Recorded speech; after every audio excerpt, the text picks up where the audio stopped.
Lignout, vir die van julle wat my nie ken. Ek is al 11 jaar in Hoedspruit.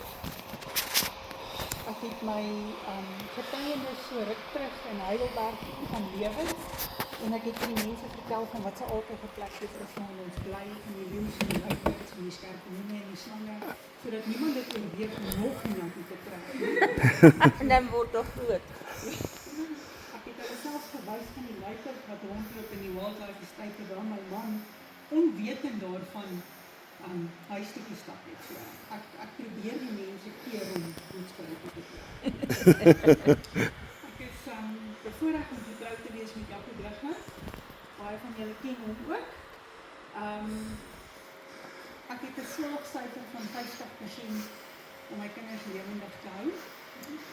En ek het 'n slaagsyfer van 50% wat ek weet in die hemel gaan wees wanneer Jesus op die wolke kom en hulle graf te gaan open. Ek het 2 kosbare besittings, Janko en Jabin, my kinders. En Janko het my bedank met 'n dogter. Haar naam is Natania. Sy het haarself kom inwurm in my hart. En dis my storie. En dan wil ek hoor, wie van julle behoort aan die No Name Club? Wie van julle is deel van my club? Wie van julle het 'n kind aan die dood afgestaan? En is niemand wat my storie kan deel. In Junie 2025 herdenk ons, ek wil nie dit sê, die No Name Club se naam wat ek besluit het op. In die Bybel praat van weduwnaars, weduwees, weeskinders. Maar in God se plan was daar nie plek vir ma's en pa's en hulle kinders af te staan. Daar is nie 'n naam vir mense soos ons nie. So ek verwys na ons as die No Name Club. In Julie 2025 herdenk ons die 23ste verjaardag van ons tweede seun Dandre. So in ons eie stilligheid en die 4 Oktober nou komend herdenk ons sy afsterwe. Ek sit die dag na sy verjaardag by 'n begrafnis in Hoedspruit en ek sien nuwe rou seer by mense terwyl 'n kus in 'n graf wegsak. En ek besluit om 'n fraksie van dit wat met ons gebeur het in ons kerk te deel. Wat nou veroorsaak het dat ek nou vandag by julle staan om die storie met julle te deel. Vergewe my foto's wat ek vir julle gaan wys, maar hierdie is my realiteit. Hierdie is my stryd en my oorwinning. Kom ons sluit die oor. Laat die woorde van my mond en die oordeenking van my hart wel behaaglik wees voor die aangesig u Here, my rots en my verlosser. Here, vandag is ek 'n instrument in u hande. Spreek deur my. Amen. Ek wil net ook sê, ek het beperkte tyd. As ek gewoonlik hier voor staan, dan sê ek vir die mense in ons kerk, sit julle veiligheidsgordels aan, want ek beweeg teen 160 km/h. So ek het van die teksverse gaan ek nou verwys, maar ek het dit vir julle daar opgesit, so as jy 'n skermskoot wil neem, so meer as welkom om dit na die tyd te gaan lees. So in 2003 is ons 'n onherroepelike klap toegedien, toe ons verneem het dat die nuutste toevoeging tot ons gesin, Roan, of skattebollie soos sy boeties hom genoem het, gebore is met 'n 13de kromosoomafwyking, bekend as Patel-sindroom of trisomie 13. Die lys van defekte is skrikwekkend lelik en jammer. Hierdie sindroom is 'n kromosomale toestand waar 'n individu 'n volle of gedeeltelike ekstra kopie van kromosoom 13 het. En dit lei tot 'n verskeidenheid ontwikkelingsafwykings en intellektuele gestremdheid.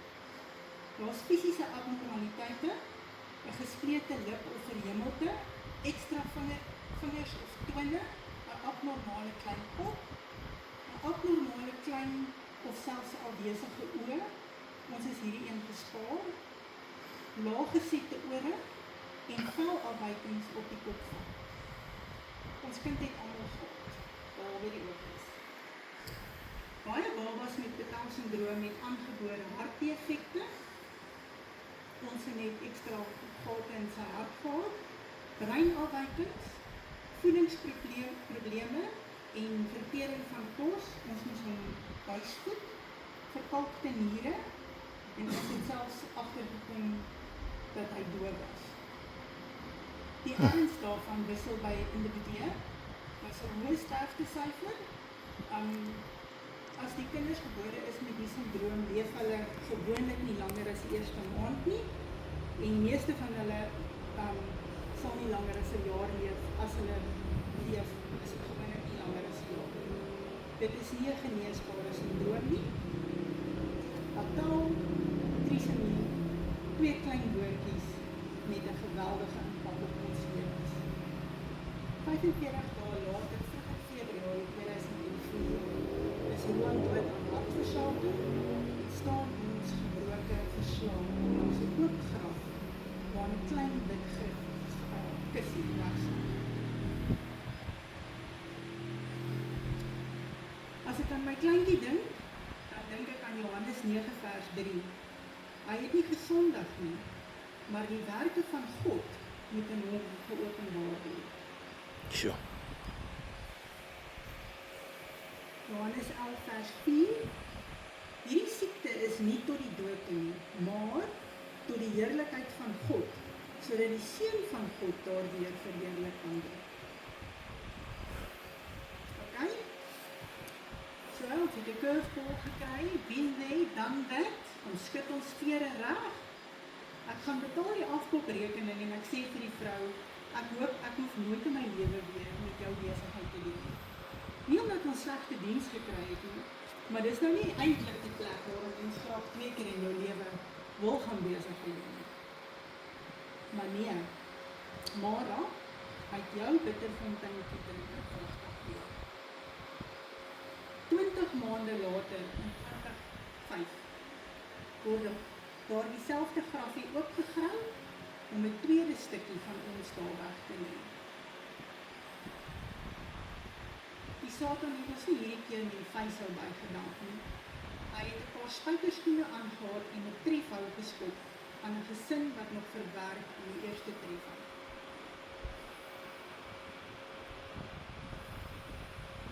Ons sweetie pie, Danny Boy, is die oogwink van ons wakker. 'n Vrolike 3-jarige singende stemmetjie met sy wit stappie wat gehou het van legkaartpyn, het stil geword. Hierdie foto wat ek sien is van sy 3de en laaste verjaardag wat ons saam geniet het. As ek aan Dandrey dink, dan dink ek aan Prediker 11 vers 9 en 10.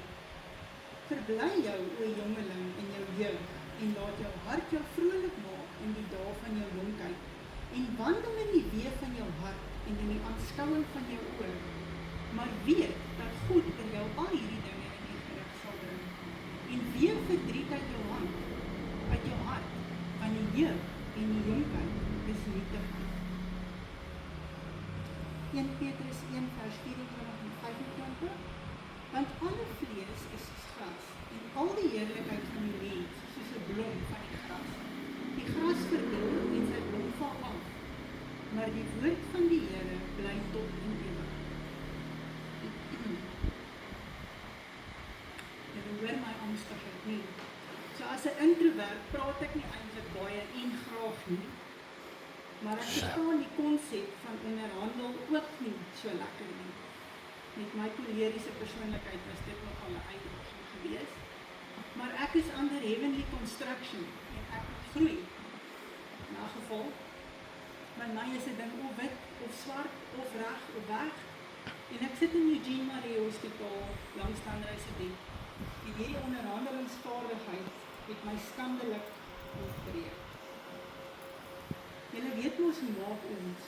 Ag Here, as U sal ek. Maar nie ek nie. Ek vereis. Ek het geëis dat hierdie God wat ek dien, hierdie kind van my aan my moet teruggee, perfek, soos wat ek hom ure tevore gehad het. Ek is mos 'n Christen en ek glo mos onverskrokke en hierdie God wat ek dien. Maar waar is God? Die aanslag was op 'n klein vegter in ons huis, met alle respek gesê. Die een vir wie geen uitdaging te groot of te moeilik was. Met enige liggaamlike besering as Dandrey 'n amputasie van 'n been of 'n arm of 'n oog. Noem dit.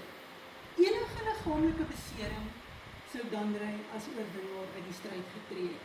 Hy was 'n sterk seentjie, maar 'n onbillike, onregverdige kophou is hom toegedien, waarteen hy homself nie teen die saak kon verdedig nie. Die prognose, ons kind is breindood. Die gevolge is onherroeplik. God, waar is U? Waar is U in ons tyd van nood?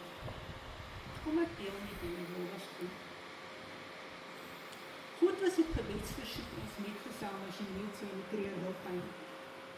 God het voorsien dat ons daarna baie spanningsvolle paar maande by die werk kon wegbreek en 'n aangename kuier in 'n tent of in 'n voertuig, natuurlik 'n klein spasie nie, saam met ons kinders kon geniet. God het voorsien dat dit so warm was, dat ons met groot vermaak saam met 2 seentjies in 'n swembad kon wildjaag. En met 'n opgewonde stemmetjie, kyk hoe Dandrey sê, kyk pappa, kyk die swemmerk, wat hy natuurlik nie kon doen nie, hy was 3 jaar oud, hy het water gesluk soos 'n vis, maar kyk pappa, kyk die swemmerk. God het voorsien dat ons 'n konflikvrye tyd gehad het met ons kinders. Ons het nie gekibbel of geraas met die kinders oor goedetjies nie, dit was nie 'n heerlike vakansie. Hy was 'n klein sanger, en hy het dit geloof om te sing. Dandrey het een aand ongeveer so 8 uur vanaf ons tent in die donker nag vir al die kampeerders in Shinwetsi uit volle bors gesing.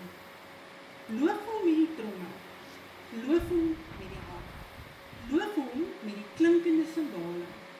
Alles wat asem het, loof die Here. Alles wat asem het, loof die Here. Hy is met 'n handeklap deur die kampeerders toegejuig. Sonder dat enige van daardie mense ons hartseer ken, sal hulle sekerlik daardie ervaring of stukkie evangelisasie in die wildtuin van 'n klein seentjie wat in die donker nag die Here loof onthou.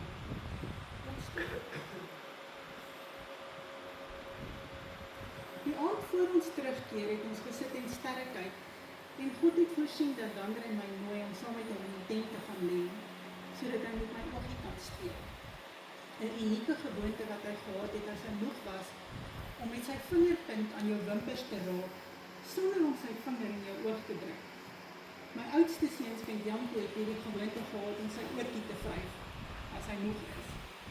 Hier het ek beide van hulle amper red-handed met hulle aksie gevang. Ek het nie geweet ek gaan so voort nodig hê nie, anders het ek gewag vir daai bewegingkies. God het voorsien dat Dandrey, wat met uitsondering nie in die aand langs my in die bed kon klim het nie, sy laaste lewende aand in sy pa se arms spandeer het. Toe Janko en Jaco na die sterrekyk bed toe kom, het ek op Janko se plek op die matras gaan lê en Dandrey op my plek in die klas gekom.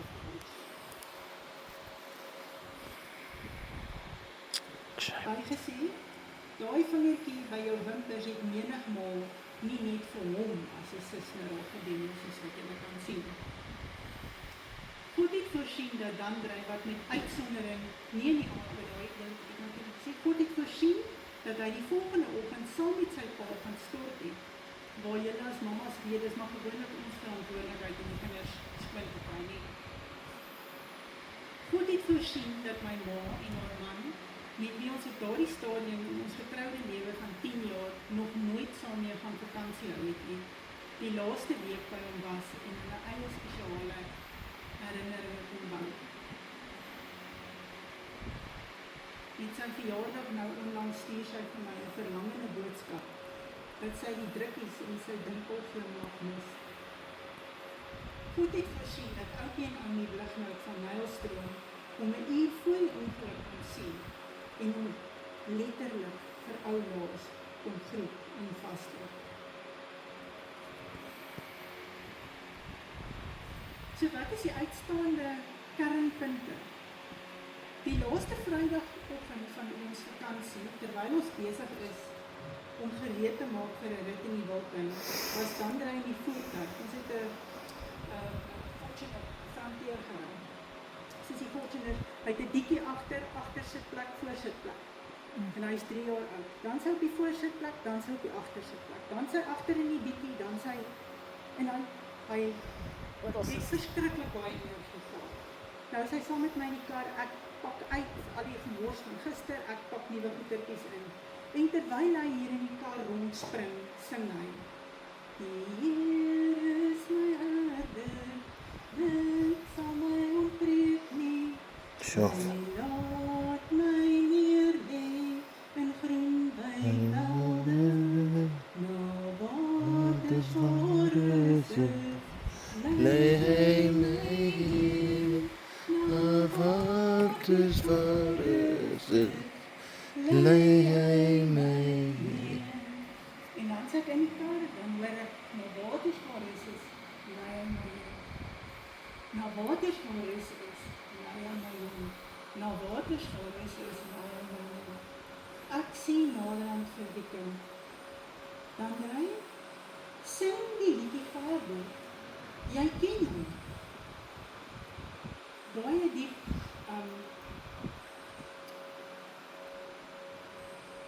myself nou net hier gefokus kry.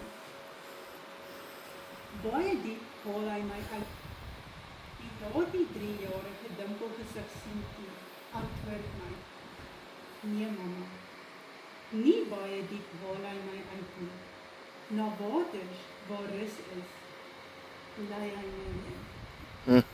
En ek het hom laat begaan. Hy het verder na waters waar rus is.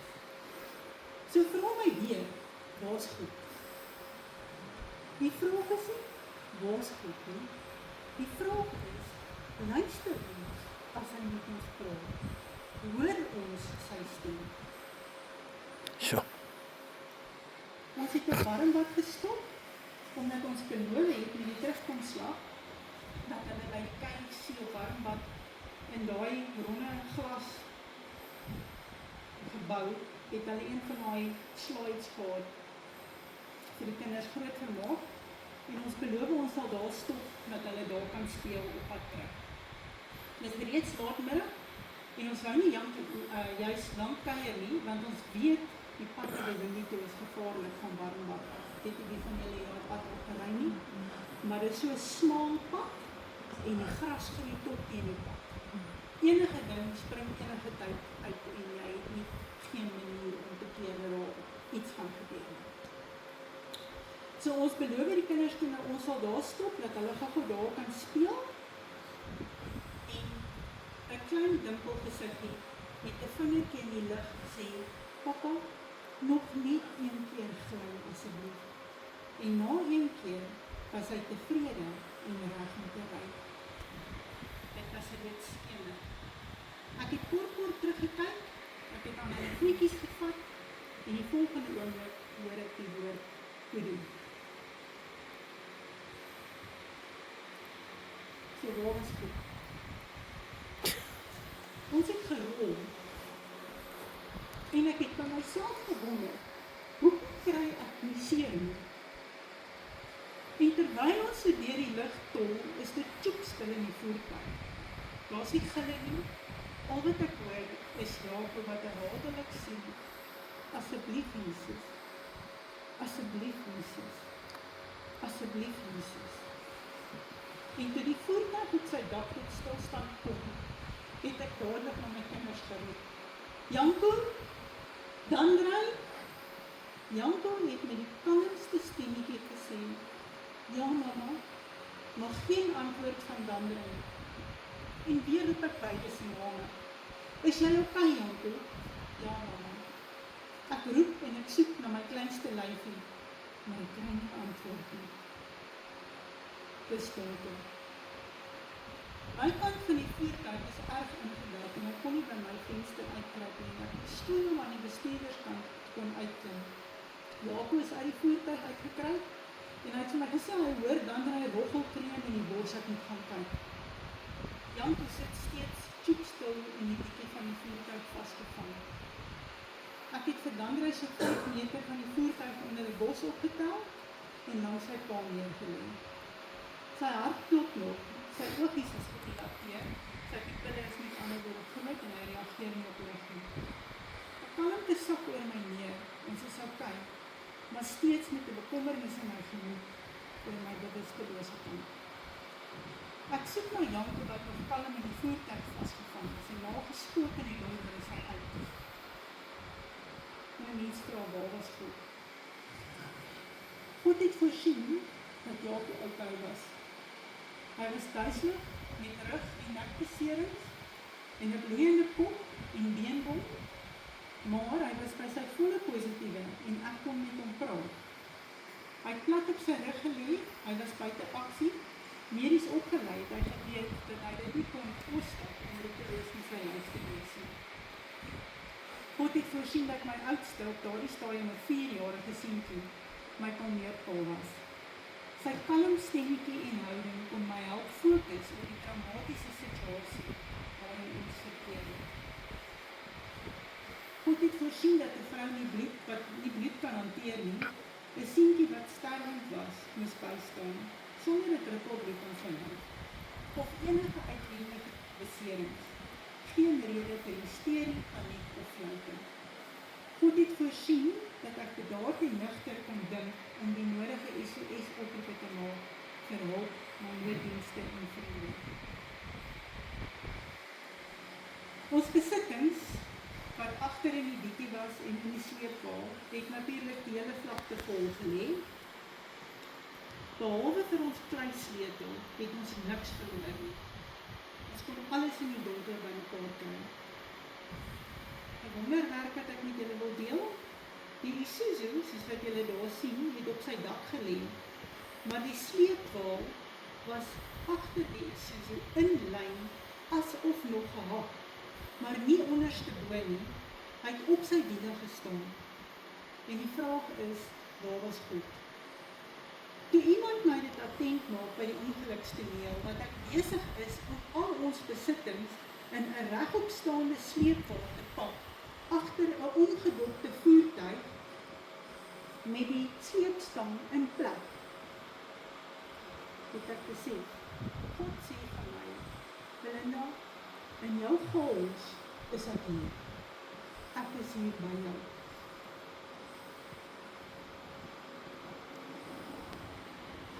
God het natuurlik 'n paar engele en hulle gesante afgevaardig na die Blighnout toe. Jaco se kollega van Tabazimbi, Dr. Andries Paris, persoonlik glo ek sy vlerkies is afgeknip en die Here het hom net so aarde toe gedrop. Het na die ongelukstoneel toe gery, 60 km uit die dorp uit. Hy was voor die ambulans daar. Hy het gehelp met wat hy kon op die ongelukstoneel. Hy het saam met my kind in die ambulans teruggery Tabazimbi toe. Hy het reëlings getref om hom oorgeplaas te kry aan Eugene Maree toe. Hy het saam met Dandre Eugene Maree toe gery, teruggekom, verder kon aandag gee aan Jaco en waar ook al dit nodig was. Almal wat betrokke was by ons trauma, het opgetree asof hierdie kind hulle eie sin was. Dr. Willem du Plessis, een van die ander kollega's, het vir my gevra of hy na Janco mag kyk of Janco okay is, en beide van ons was stom verslae toe hy Janco se wit limpie oplig. Jy weet daai uitdrukking wat 'n mens vir mense gee van jou verslaandheid, jy weet nie wat jy die woorde vir wat jy sien. Hierdie is Janco se rug. Ek weet dis nie 'n duidelike foto, daarom moet ek dit probeer omkry. My kind is 24. Hy dra vandag letsels op sy ruggeneen, waarvan daar nie 'n druppel bloed op sy rug was, met 'n wit T-hempie aan, met daai ongeluk. Ek kan nie vir julle vertel hoe die Here gesorg het dat ek nie kalm bly om hierdie hele situasie te moet hanteer en gesorg het dat goed reg moet loop in ons situasie. Sy rug was vol krapmerke. Daar was nie 'n druppel bloed nie. kan ek julle vertel hoe genoeg die Here ingetree het. Ria Nagel, ook een van daardie undercover engele, was uiters ondersteunend en het nie geheider om my na Pretoria te neem 1 uur in die nag, nadat ek Jacques se opname by Keronet die administrasie daarvan gehanteer het, vir hom oornag tas gaan pak het, met Jean Marais Hospitaal bevestig het, dat my kind op pad is, natuurlijk soek hulle finansiële deposito, mediese fonds inligting, jou hele pedigree, al daai goed deurgestuur, gesê ek is op pad, Janko skoon gekry, gebad het, vir hom 'n tas gepak het, my vriende gaan aflaai het, myself skoon gekry het, 'n tas gepak het, en ek en Rian ry Pretoria toe, in die oggend. God het 'n ander draai ook met ons gestap. Hy het voorsien dat ons baie spesiale vriende gemaak het met mense wat ook die hartseer van die verlies van 'n kind ken. Ten spyte van wonde wat by hulle ook gekrap is met ons verlies, het hierdie mense die pad met 'n groot gesig gestap. Die hele pad. By Christen Renet Steenkamp het Dan Dry sy laaste lewende ure in Tabazimbi spandeer voordat ons Wildtuin te vertrek het. Toe ek bel van die ongelukstoneel en vra hulle wat kon help, het hulle onmiddellik gery. Ek is saam met Renet terug na Tabazimbi toe om my gesin wat aan skerwe lê te gaan versorg en Chris het alles verder by die ongelukstoneel hanteer. Niks is vir hulle in ons trauma te veel moeite om mee te help nie. Onder die indruk dat my kind in die hospitaal gesedeer is, was ek effens angstig oor die spesialis wat te lank na my sin geneem het om my te kon konsulteer. Uiteindelik maandagoggend, laatoggend, het sy 'n paar minute kon afstaan en kortliks getuig dat my kind dood is. Op daardie stadium was ek alleen by die hospitaal met hom. Dit was buite besoektyd, dat ek die nuus ontvang het. Wat is goed? Ek het gedink my kind is bewusteloos, maar in werklikheid was sy brein dood, gekoppel aan 'n masjien wat hom laat asemhaal het. Nooit ooit sal ek hom ooit weer oorlag of sing. Die hospitaalpersoneel by die Jean Marais het ondersteunend opgetree. Hulle wou my aanvanklik met my aankoms skaars toelaat om na hom toe te gaan, maar nadat ek my stem dik gemaak het en verduidelik het, dat ek reeds een kind in 'n graf het en verseker nie in die wagkamer gaan sit nie, het hulle my toegelaat om die hele tyd by hom te wees.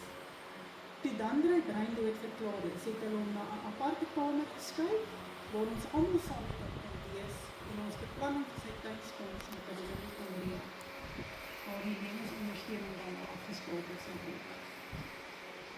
As ek sê almal, die hele gesin waarvan die Blighnout boeties en sissies 6 kinders is, met natuurlik hulle aanhangsels, oupas, ouers, vriende, is toegelaat vir daardie ICU, wat absoluut ongehoord is, vir die van julle wat medies opgeleid sal weet, dit gebeur in die hospitaal.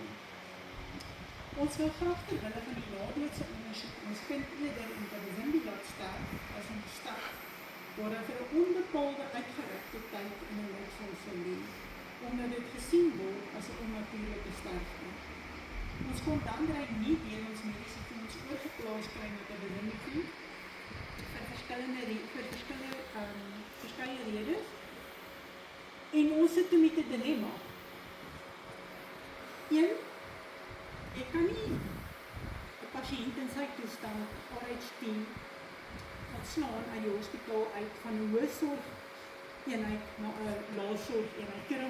Keronet Tabazimbi is 'n klein hospitaal, waar hier kry hulle hoë sorg mediese dienste, so die mediese fonds sou nie dit betaal het om van daar af na 'n kleiner hospitaal te skuif nie.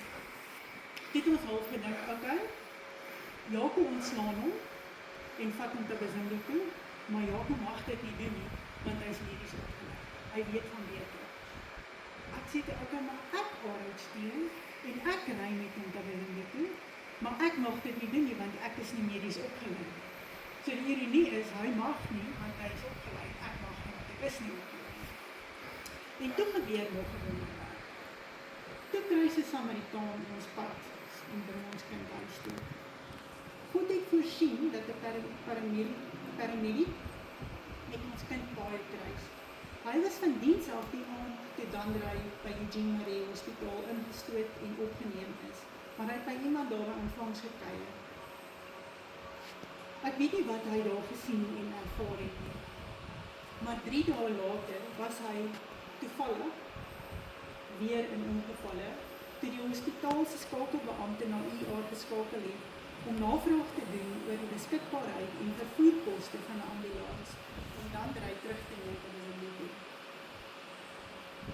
Hierdie Samaritaan het aangebied om hom gratis vir ons na KwaZulu te vervoer. 20 jaar later weet ek steeds nie wie die man is of hoe hy lyk nie. En glo my, ons het probeer uitvind. Dan was daar natuurlik die skok en verslaandheid op ons familie se gesigte met die aanhoor van ons slegte tyding, maar die ongelooflike band van liefde en emosionele as ook geestelike ondersteuning was net oorweldigend. Die hoeveelheid gebede en trane wat gedeel is, was nie ingryping van die Heilige Gees. Die Eysterhuis van KwaZulu aan Marie Steenekamp, ons buurvrou, met haar vasvat persoonlikheid gereeld sonder aarsel, moeiteloos 2 begrafnisse vir die Blighnuis. Mevrou van Vermoog. KwaZulu gemeenskap het in daad en gebed saamgestaan vir die Blighnuis. Die hoeveelheid ondersteuning, besoeke, blomme, kos en so kan ek aangaan, was nogals oorweldigend. Vreemdelinge wat kom sympatiseer het vriende geword.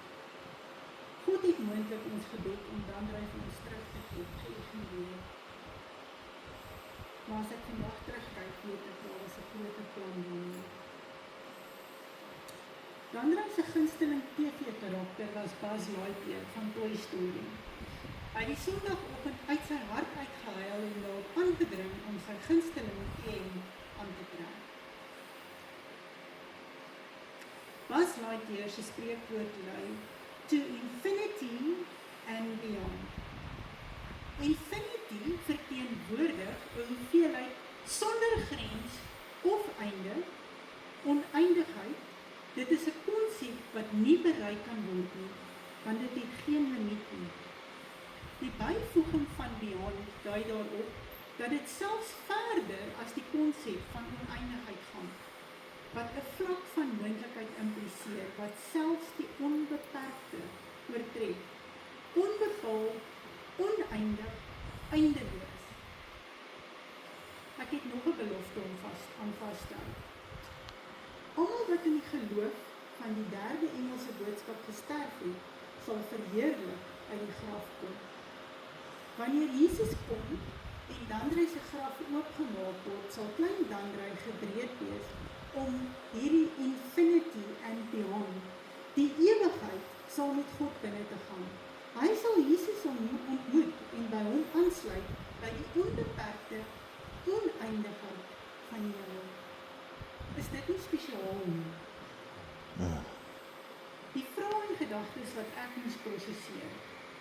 Hoekom moes dit met my gebeur? En as dit nie erg genoeg is nie, hoekom moes dit 2 keer met my gebeur? Hoekom het God dit toegelaat? Waar was hy?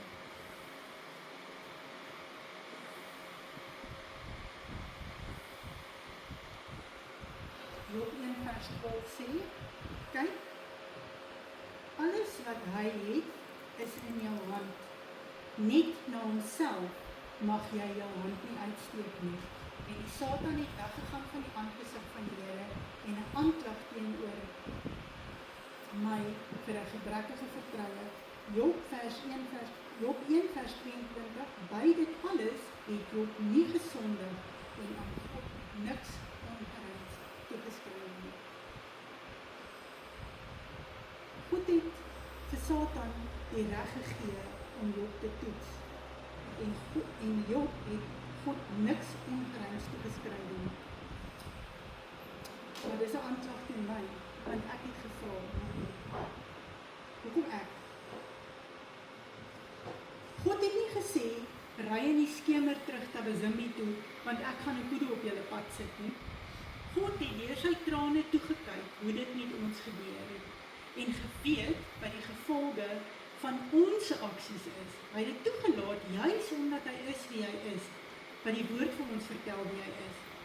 Hy het ons die vermoë gegee om keuses te maak, en omdat hy vir sy skepping soveel respek het, het hy die keuses wat ons gemaak het en steeds maak, dienooreenkomstig aanvaar en hy respekteer dit. So dis oorsaak en gevolg. Wat ons egter met die gevolge maak, is ook ons keuse. Gaan ek toelaat dat die seer wat ek het my verteer en aanhou seer maak, sodat ek in die proses lewendig doodgaan, of tel ek my kop op en gaan op my knieë en vra die Here om my die weg te wys. Hoekom het die Here sy rug op ons gedraai? Vra ek. En die wonderlike antwoord wat my man my gegee het, Johannes 3:16. Want so lief het God die wêreld gehad, dat hy sy enige gebore seun gegee het, sodat elkeen wat in hom glo, nie verlore mag gaan nie, maar die ewige lewe kan hê. God het sy rug op sy eie seun gedraai vir my, vir jou, sodat ek en jy die ewige lewe kan beerwe. Niks kom oor ons pad wat nie ook 'n uitkoms het nie. In Korintiërs 10:13 sê, geen versoeking het julle aangegryp behalwe 'n menslike nie, maar God is getrou, wat nie sal toelaat dat julle bo julle kragte versoek word nie, maar hy sal saam met die versoeking ook uitkoms gee, sodat julle dit kan verdra. Filippense 3:14. Ek vergeet die dinge wat agter is en ek strek my uit na wat voor is en jaag na die doel om die prys te verkry van die hoë roeping van God in Christus Jesus. As God een siel kan red deur dit wat met ons gebeur het, dan vertrou ek op Filippense 1:21. Want vir my is die lewe Christus, die sterwe wins.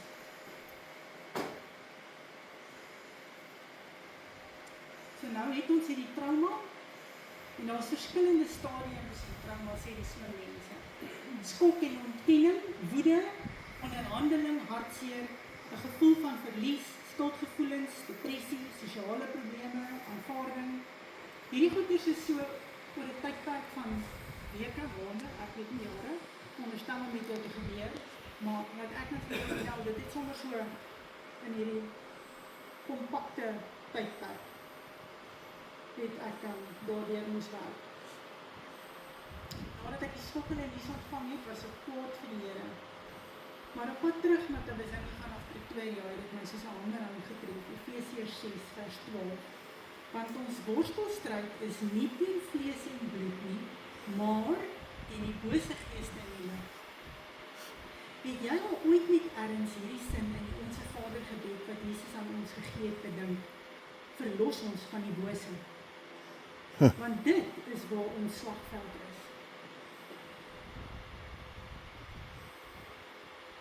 Van die skepping af het hy geweet dat die duiwel ons op elke moontlike manier sal versoek en pootjie.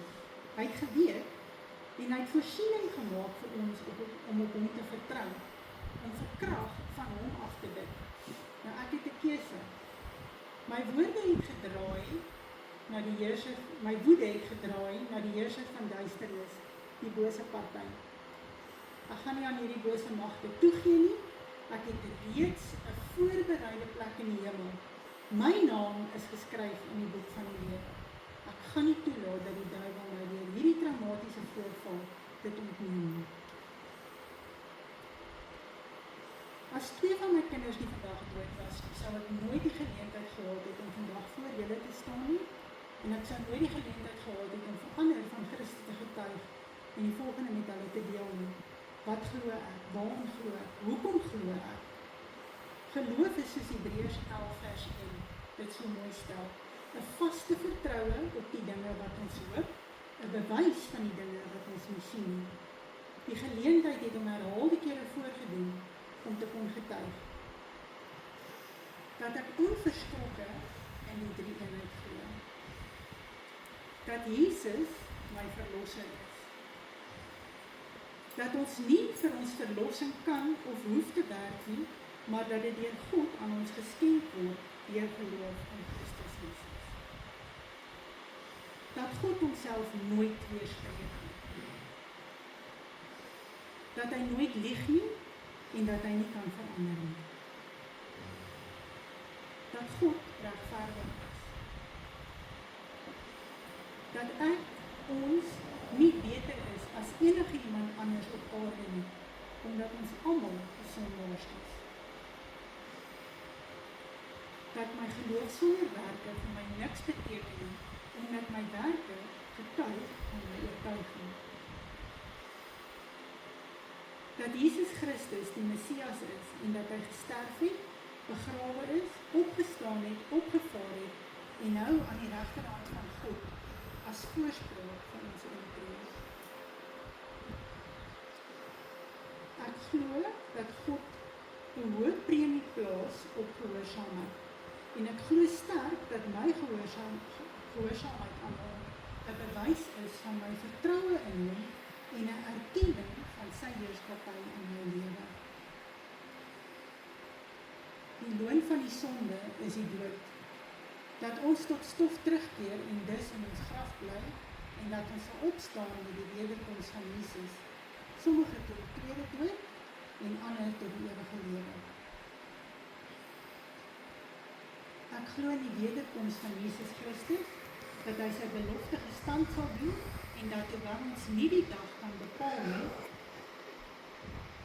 soos Jon gesê het, dit voor die deur is. Ek glo in die Bybel as die enigste betroubare bron van my kennis van God en sy wil vir elke een van ons. Die Bybel en die Bybel alleen. Amen. Ek glo dat die Satan 'n plan beraam het om ons te mislei en alles in sy vermoë doen om iets of iemand in ons lewe te kry in die plek van Christus in hom. Ek glo beslis in hierdie groot stryd wat tussen Satan en Jesus Christus woed. Hierdie stryd het in die hemel begin en sal met die nuwe Jerusalem se bevestiging ten einde loop, wanneer die heiliges in Christus deur hom die oorwinning behaal het. Elke een van ons is deel van hierdie stryd en staan of aan Christus se kant of aan die kant van die duiwel, afhangend van watter keuse ons maak. Ek glo met my hele hart, die Bybel het hierdie ongeluk oor ons pad laat kom, om te kyk of hy op die gesin, wat van balans af is, sy voete onder hulle kan uitspoor.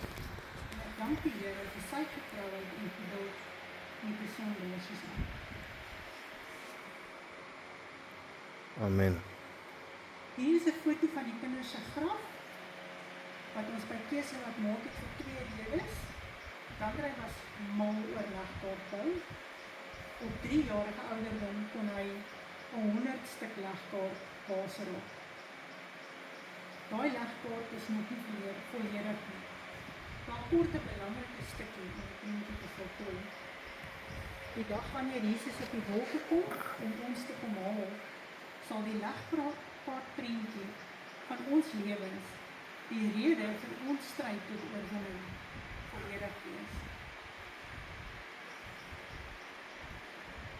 Ek moet hierdie ook egter met julle deel. Ek glo dat God geen behaal in die dood van 'n sondaar het nie, maar eerder dat ons sal bekeer en sal lewe. Esegiel 18 vers 33 sê, ek het geen behaal in die dood van hom wat sterwe nie, spreek die Here. Bekeer julle dan en lewe.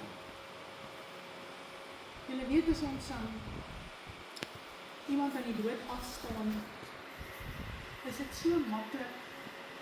Dit kom so onnadenkend om vir mense te sê, dit het die Here behaag. Nee, ons sê, dit het die Here behaag, vir Pietie.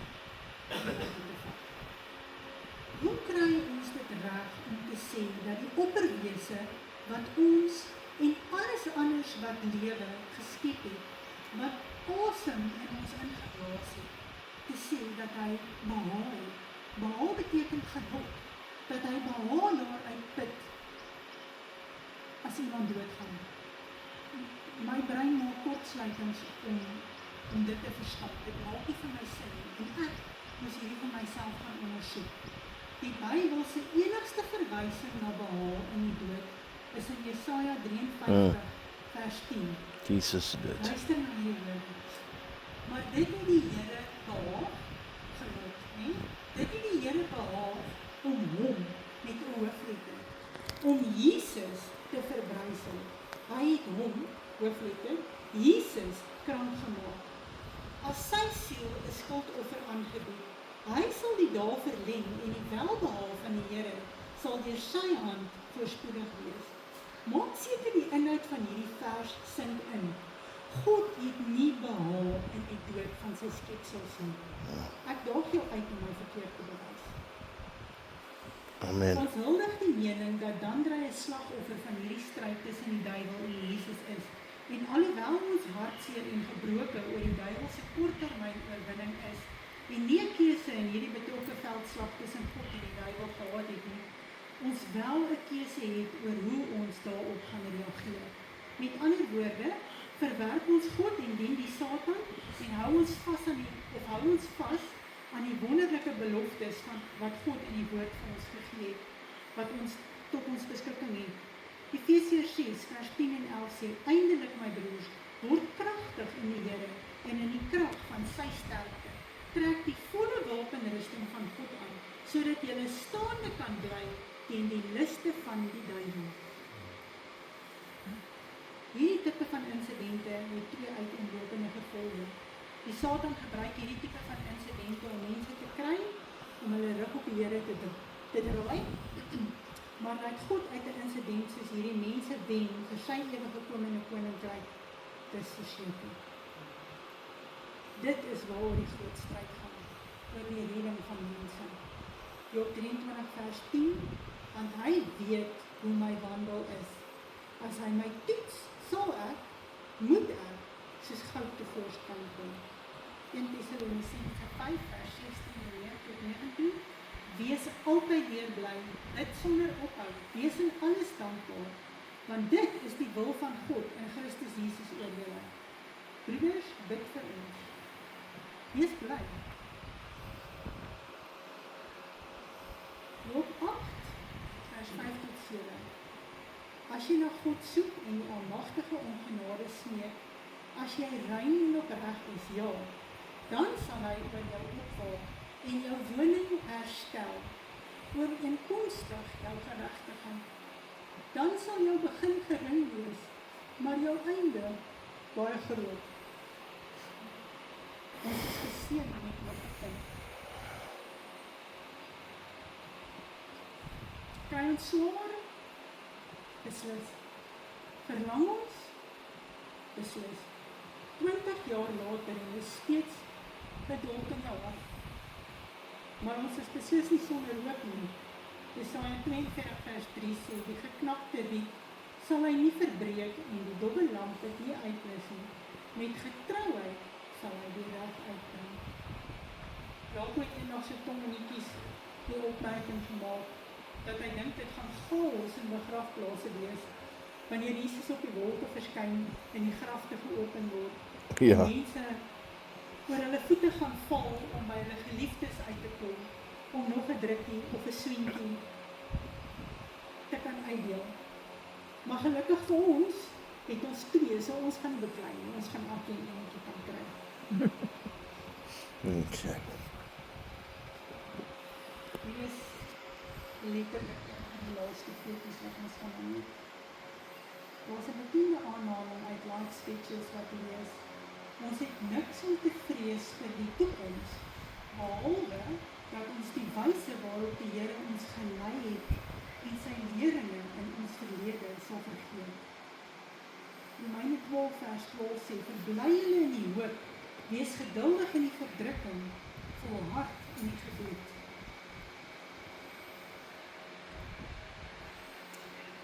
En so in ons stikkendheid skryf my man 'n gedig wat ek met julle gaan deel.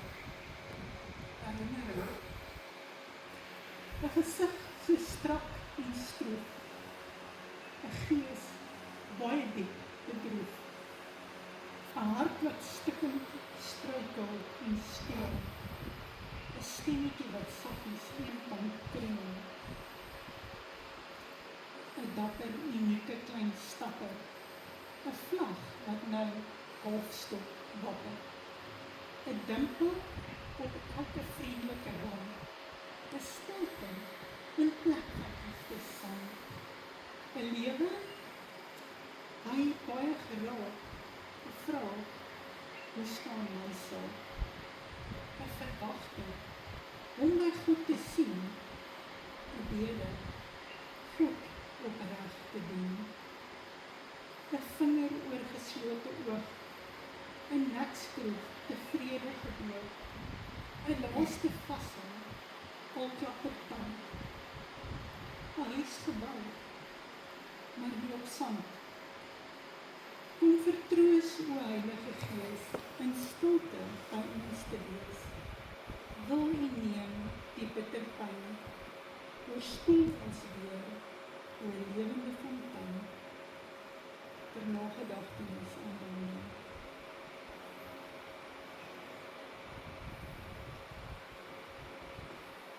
Hierdie foto is 'n Chinese kunsvorm genoem Kintsukuroi.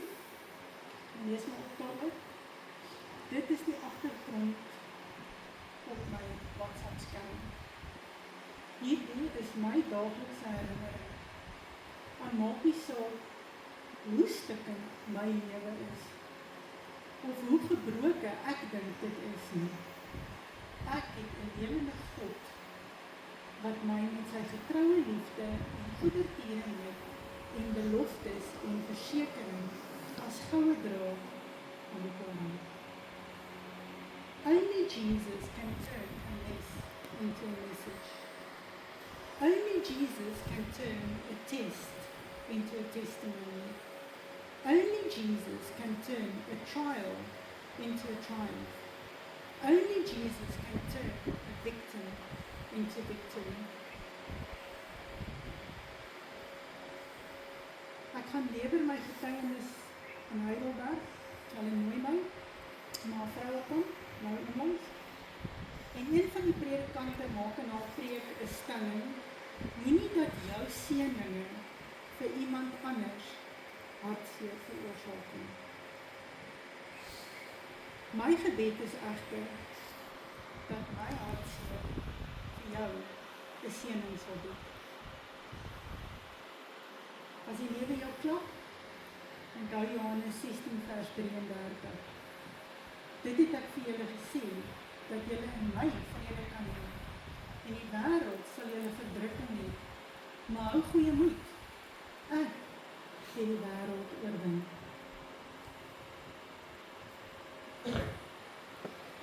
Ek gaan my man nooi. Ons is baie braaf vandag.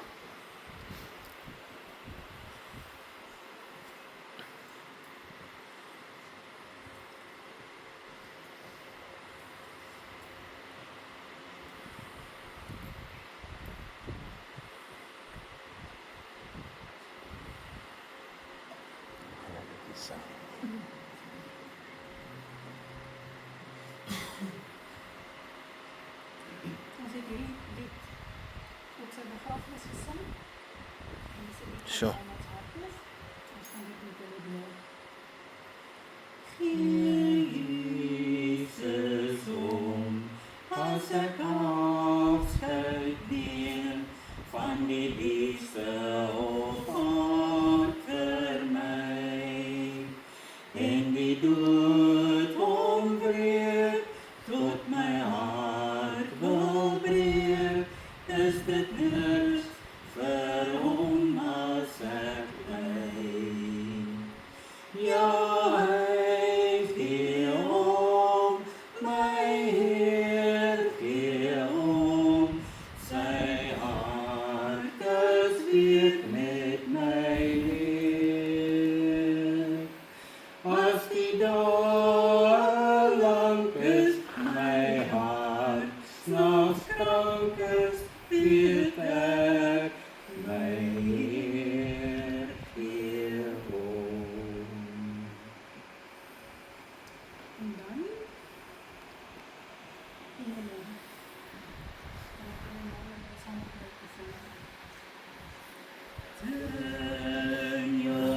rise upon Jesus. Look full in his wonderful face, and the things of the earth grow strangely dim in the light of his glory and grace.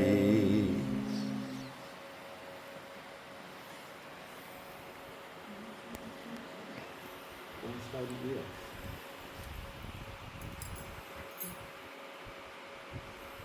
Here, herhaalde kere het u in die woord ons gesê het sal u nooit verlaat nie. Ek kan dan nooit alleen los. Dankie dat u die beloftes gestand het. En dat u nie kan verander. Dankie dat maak nie saak wat vir ons lewenspad kom nie. As ons mooi kyk, kan ons sien dat u daar is. Dat u so ver soos 'n gebed, dat u ons ontmoet en dat u vir ons lief is. Dankie dat u ons elkeen beter ken as wat ons onsself ken. Dankie dat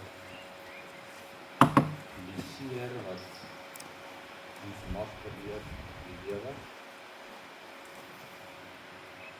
in vergelyking met die seer wat u moes belewe op Golgotha 'n kleinigheid is, en dat u op Golgotha die oorwinning nie net vir ons seer kan behaal het nie, maar vir elkeen, en dat u naam wil aanroep en sal aanroep. Help ons om ons oë op Jesus gerig te hou. Vandag, in hierdie uur, vir die res van die dag, en ook vir die res van ons lewe. Dankie dat ons mag gaan bid. Dankie dat ons die naam kan verwillig. Wil u ons op elke poging inneem tot groot eer en verheerliking van u groot en heilige naam.